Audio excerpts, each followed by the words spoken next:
بسم اللہ الرحمن الرحیم۔ شروع اللہ کے بابرکت نام سے جو دلوں کے بھید بخوبی جانتا ہے۔ ناظرین کرام، آج کی ویڈیو میں ایک بچی کا درود پاک پر پختہ یقین اور درود پاک کی برکت کے سبب ایک ناقابل یقین معجزہ پیش کیا جائے گا جو ایک چھوٹی بچی نے ایک بزرگ کو دکھایا۔ آئیے چلتے ہیں خوبصورت واقعہ کی طرف۔ ناظرین کرام، حضرت سید محمد بن سلیمان جزولی ایک بزرگ گزرے ہیں۔ وہ کہتے ہیں کہ ایک مرتبہ میں کہیں گیا تو وہاں نماز کا وقت ہو گیا۔ میں نے دیکھا کہ وہاں کنواں موجود ہے لیکن کوئی ڈول یا رسی وغیرہ موجود نہیں۔ میں اسی فکر میں تھا کہ نماز کا وقت گزر رہا ہے اور پانی نکالنے کے لیے کوئی چیز نہیں۔ پانی گہرا تھا، اتر بھی نہیں سکتا تھا۔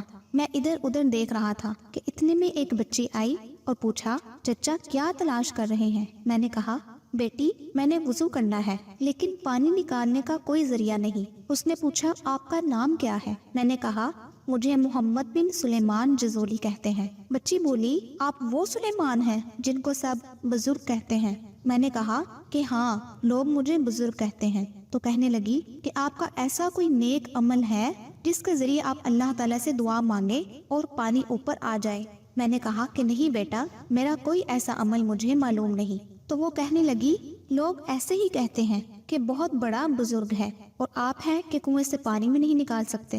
کہنے لگی، سائڈ پر ہو جائیں۔ میں حیران ہو کر ایک طرف کو ہو گیا تو اس بچی نے اپنا لاب دہن پانی میں ڈال دیا۔ میں کیا دیکھتا ہوں کہ آنن فانن پانی کناروں تک آ گیا۔ لڑکی کہنے لگی، پانی اوپر آ گیا ہے، آپ وضو کر لیں۔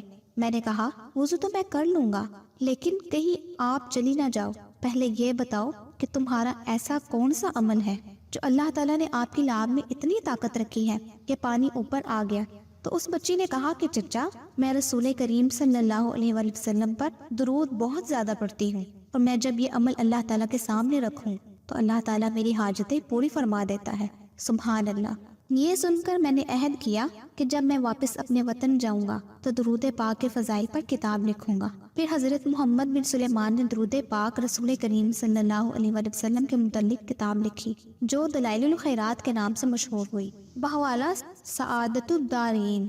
اور اس کے بعد آپ نے درود پاک رسول کریم صلی اللہ علیہ وآلہ وسلم کو اپنا ورد بنا لیا۔ اور آپ کے متعلق مشہور ہے کہ آپ کی قبر سے کستوری کی خوشبو آیا کرتی تھی۔ آپ کے وصال کے 77 سال بعد آپ کے جسد خاکی کو سوس شہر سے مراکش منتقل کیا گیا تو آپ کا جسم ویسے ہی تر و تازہ پایا گیا، حتیٰ کہ آپ کا کفن بھی بوسیدہ نہیں ہوا تھا۔ کسی نے آزمائش کے لیے آپ کے رخسار پر انگلی رکھ کر دبایا تو وہ جگہ سفید ہو گئی اور تھوڑی دیر بعد پھر سرخ ہو گئی، جیسے زندوں کے جسم میں خون کی روانی کے باعث ہوتا ہے۔ یہ سب درود پاک کے سبب ہے۔ بحوالہ مطالعہ المسرات۔ اس امید کے ساتھ ویڈیو کا اختتام کرتی ہوں کہ میری یہ ویڈیو آپ کو بہت پسند آئی ہوگی۔ اگر ویڈیو پسند آئی ہو تو لائک کرنا نہ بھولیے گا۔